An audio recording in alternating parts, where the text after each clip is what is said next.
Sir ఈ BC రిజర్వేషన్లకు సంబంధించి ఇటు కాంగ్రెస్ పార్టీ, ఇటు బీజేపీ పార్టీ, ఇటు బీఆర్ఎస్ పార్టీ అన్ని మద్దతు తెలుపుతున్నాయి. మరి అసలైన దొంగలు ఎవరు అనుకుంటారు? ఇక్కడ మూడు పార్టీలు బీసీలకు ద్రోహం చేస్తున్నాయి. గతంలో 10 సంవత్సరాలు ద్రోహమే చేసిర్రు. ఇప్పుడున్న కాంగ్రెస్ ప్రభుత్వము కామారెడ్డి డిక్లరేషన్ లో 42% బీసీలకు రిజర్వేషన్ ఇస్తామని ఎలక్షన్ లో ఓట్లు వేయించుకుర్రు, ప్రభుత్వం ఏర్పాటు చేసుకుర్రు. భారత్ జోడో యాత్రలో రాహుల్ గాంధీ గారు చెప్పిర్రు జిత్నా హిస్సేదారి ఉత్నా భాగ్యదారి అని. అది ఇక్కడ చేయడం లేదు. ఈ జీవోల ద్వారా వచ్చేది లేదు, సచ్చేది లేదు. పార్లమెంట్ లో చట్టం చేసి 9th షెడ్యూల్లో చేర్చినప్పుడే మాకు 42% వస్తుంది. ఈ హైకోర్టు, సుప్రీంకోర్టులలో కూడా ఉన్నత వర్గాలకు, అగ్రవర్ణాలకే న్యాయం జరుగుతుంది, బడుగు బలహీన వర్గాలకు న్యాయం జరగదని తేలిపోయింది. అందుకే రాష్ట్రం మొత్తం అగ్గాయి మండుతుంది. ఇగో ఏ విధంగా ఉందో చూడండి. ఏం చెప్తారు అంటే రాష్ట్ర బీసీ ప్రజలకు దీని ద్వారా? బీసీలకు రాజ్యాధికారం వచ్చేదాకా పోరాటం చేస్తాము. మేమే ఎస్సీ, ఎస్టీ, బీసీలం కలిస్తే 90% ఉన్నాం కాబట్టి మేము తప్పకుండా తెలంగాణ రాష్ట్రంలో బీసీలు రాజ్యాధికారంలో వస్తాము, రాజ్యం ఏలుతాము. మేము సర్దార్ సర్వాయి పాపన్న వారసు. బీసీ రిజర్వేషన్లకు అడ్డుపడేటోళ్లకు మీరు ఏం చెప్తారు? బీసీ రిజర్వేషన్ల అడ్డుపడేటోళ్లకు, అగ్రవర్ణాలకు, మా బడుగు బలహీన వర్గాల మొత్తము ఎస్సీ, ఎస్టీలను కలుపుకొని రాజ్యాధికారం సాధిస్తాము. వాళ్ళు ఉన్నదే 4-5%, వాళ్ళకే మేము సీట్లు ఇస్తాం. న్యాయం జరగాల్సిందే. న్యాయం జరిగే వరకు పోరాటం చేస్తాం మేము బీసీలము. కానీ ఈ రాజకీయ పార్టీలు అన్ని కూడా 3 పార్టీలు నాటకాలు ఆడుతున్నాయి. ఈరోజు రాష్ట్రంలో రేవంత్ రెడ్డి గారు అసలు బీసీ వ్యతిరేకి. అతనికి ఏ క్వశ్చన్ బీసీ రిజర్వేషన్ ఇవ్వాలని లేదు. ఏంటంటే కామారెడ్డిలో డిక్లరేషన్ చేసినందుకు 42% ఇవ్వాల్సి ఉందని ఇవన్నీ తతంగాలు నడిపించిండు. ఈరోజు కోర్టులో కొట్టేస్తాయని కూడా తెలుసు ఆయనకు. మళ్ళీ మేము ఈరోజు ఈ ప్రభుత్వాన్ని అడుగుతా ఉన్నాం, అసలు బీసీలు ఖచ్చితంగా 42% కాదు 56% ఉండవని నీవే లెక్క తెలిసినావు. 56% సాధించుకునే వరకు పోరాటం చేస్తాం బీసీలము. ముందు నువ్వు బీసీలు ఎంత జనాభా ఉండరో బహిర్గతపరచు. నువ్వు గతంలో కూడా కేసీఆర్ సమగ్ర కుటుంబ సర్వే జరిపి బయటకు వెళ్ళలేదు ఎవరి జనాభా ఎంత ఉంది అనేది. ఇప్పుడు నీవు కూడా అదే పని చేస్తున్నావు. నీకు ఆయనకి ఏం తేడా ఉంది? కాబట్టి ఇప్పుడు మేము డిమాండ్ చేస్తున్నాం ఖచ్చితంగా. మొన్న కోర్టు కూడా మొట్టికాయ వచ్చింది అదే. నీవు ఈడ కూడా హైకోర్టు కూడా అడిగింది, ఏమన్నా పబ్లిష్ చేసినవా నీ డాటా? ఏడా లేదు, పబ్లిష్ చేయలేదు. కాబట్టి ఇదంతా రెడ్డి లాబీ ఉంది ఈ రాష్ట్రంలో. వాళ్ళు ఈ బీసీలకు రిజర్వేషన్ రావాలని ఏ క్వశ్చన్ లేదు వాళ్ళకు. ఈ 3 పార్టీలు ఈరోజు ఈ దేశంలో బీసీలను అణగదొక్కుతా ఉన్నాయి. మళ్ళీ ఈ రాష్ట్రంలో మేము డిమాండ్ చేస్తున్నాము, ముందు కులగణన బహిర్గతపరచు, మీరు చేసినటువంటి కులగణన.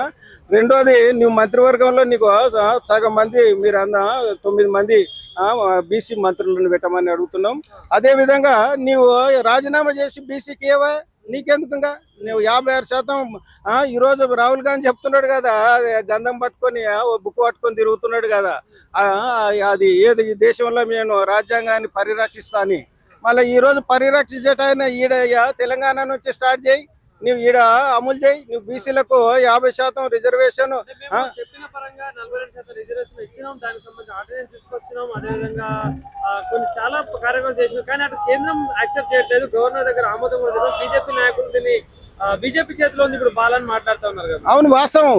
ఇప్పుడు కేంద్రంలో బీజేపీ చేతిలో ఉంది, ఆయన పంపించిండు. నువ్వేదో ఒకటి జవాబు చెప్పు. కేంద్రంలో నువ్వు కేంద్రంలో ఈడబ్ల్యూఎస్ 3 రోజుల్లో పార్లమెంటులో రాజ్యసభలో ఆమోదించుకొని చట్టం చేసినావు. నువ్వు 3 రోజుల్లో చట్టం చేసిన దాన్ని నువ్వు పార్లమెంటులో చేయాల్సింది. అది ఈ కోర్టుల్లో ఏం చేయవండి, కోర్టులతో తిరగడం వేస్ట్. అసలు చట్టం పార్లమెంటులో చేయాలి, రాజ్యాంగాన్ని మార్చాలి, సవరించాలి. అమెండ్మెంట్ ఎన్నో సార్లు చేసినావు, ఇప్పుడు కూడా చేయండి. పార్లమెంటులో బిల్ పాస్ చేయడానికి బీజేపీ బండి సంజయ్ గారు నాటకాలు ఆడుతున్నాడు. అసలు ఆయనకి ఏమైనా తెలుసా? ఇంతమంది జనాభా ఉండరు, తుర్కోళ్లకు మేలు జరుగుతుంది, బీసీలకు నష్టం జరుగుతుంది అని. ఈడబ్ల్యూఎస్ పేరు మీద మీరు ముస్లిమ్స్ తో కలిసి ఈడబ్ల్యూఎస్ వంచక తింటున్నారు 10%. అప్పుడు మీరేమో ముస్లిమ్స్ తో కలిస్తే ఏం లేదు, మేము ఇప్పుడు బీసీలను కలిస్తే ఏమన్నా నష్టమా మాకు? మాకు లేని గుల నీకెందుకు? మీ బీజేపీకి ఎందుకు? ఇప్పుడు అమిత్ షా అంటున్నాడు ఆయన మొత్తం ముస్లిమ్స్ లబ్ధి పొందుతారు కాబట్టి మేము ఇయ్యమని అంటున్నావు. నువ్వు ఇప్పుడు అర్బన్ ఏదో నక్సలైట్లను నన్ను ఏరేసిన అని చెప్పుకుంటున్నావు. ఈరోజు ఇప్పుడు అంతా నక్సలైట్లు అంతా సరెండర్ అవుతుండరు. మళ్ళీ ఇప్పుడు అర్బన్ నక్సలైట్లు స్టార్ట్ అవుతారు. మళ్ళీ అర్బన్ లో ఎవడైతే ప్రశ్నిస్తాడో వాడు ఎంత నక్సలైట్ కింద పెట్టాల్సి వస్తుంది. బీసీ సమాజానికి ఏం చెప్పదలుచుకున్నారు ఈ రోజు? మేము బీసీ సమాజం మొత్తము ఐక్యమత్యంగా నిన్న ఆల్రెడీ మేము బీసీ సంఘాలు ఉన్న 4 సంఘాలు కలిసి ఏకమై గ్రామ గ్రామాన బీసీ ఉద్యమం మొదలు ఆల్రెడీ పెట్టినాము. ఈ రోజు రాష్ట్ర వ్యాప్తంగా బంద్ సక్సెస్ అయింది.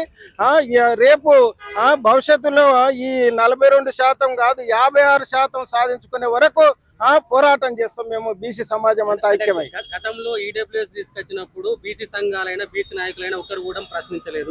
ఇవాళ బీసీలకు 42% రిజర్వేషన్లు ఇస్తానంటే అగ్రకులాలకు సంబంధించిన వాళ్ళు బీసీలకు రిజర్వేషన్లకు సంబంధించి పిటిషన్లు దాఖలు చేస్తున్నారు. అవును, ఇప్పుడు ఆ రోజు మేమేమనుకున్నాం, వీళ్ళంతా ఏడ్చి వస్తుంటారు అగ్రకులాలు, మొత్తం ఎస్సీ ఎస్టీ బీసీలే రిజర్వేషన్లు తింటుండరు అని చెప్పుకుంటుండరు. సరేలే వాళ్ళకు కూడా ఏదైతే 10% వస్తే రానిలే అని చెప్పి మేము దేశవ్యాప్తంగా ఉన్న బీసీలంతా ఒక సామరస్యంగా రాని వాళ్ళకు కూడా లబ్ధి ఉందని మేము ఉన్నాము. మళ్ళీ ఈ రోజు ఏం బాధబ్బా ఈ రేట్లకు? ఇప్పుడు అగ్రకులాలు అయినటువంటి కోమటో లేదు, కమ్మో లేదు, బాపనో లేదు. ఆడ కోర్టుల కేసు వేసింది ఎవరు? రెడ్లు. అంటే మీకెందుకు బాధ? ఇప్పుడు అంటే మేమేమి బీసీలకు రాకూడదా? మేము లబ్ధి పొందకూడదా? భారతదేశంలో ఈరోజు స్వాతంత్రం వచ్చినప్పుడు కర్నూలు పటేళ్ళు మీరే ఉండ్రి, భూములు మొత్తం మీరే రాసుకున్నారు. ఎవరు అప్పుడు స్వాతంత్రం వచ్చిన తర్వాత భూములు బ్రిటిష్ వాళ్ళు వేసుకొని పోలే కదా భూములను. ఇచ్చింది ఎవరికి ఇచ్చిండ్రు? వీళ్ళకే ఇచ్చిర్రు. ఎవడైతే ఈ దేశంలో ఉన్నటువంటి అగ్రవర్ణాలు ఉండరు వాళ్ళే భూములు రాసుకున్న భూములు వంచండి ఇప్పుడు అందరికి సమానంగా. ఇప్పుడు భూములు వంచండి, మాకేం రిజర్వేషన్ అవసరం లేదు, మీ ఆస్తులు అన్ని కూడా వంచండి.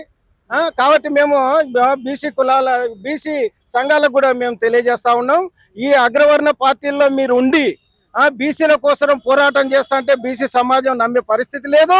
బీసీ సమాజానికి ఏం మేలు జరగదు. ఎందుకంటే ఆర్ కృష్ణ గారు కానీ, జాజాల శ్రీనివాస్ గౌడ్ కానీ, మిగతా ఏదైతే రాజారాం యాదవ్ కానీ పార్టీలలో ఉండి మీరు ఏదో జేఎస్ ఫామ్ చేసుకొని మీరు ముందు మేము వాళ్ళు మాకు మేలు చేస్తారంటే అది మేలు చేయరు అగ్రవర్ణాల పార్టీలు. ఆ 3 పార్టీలు కూడా మన శత్రువులు.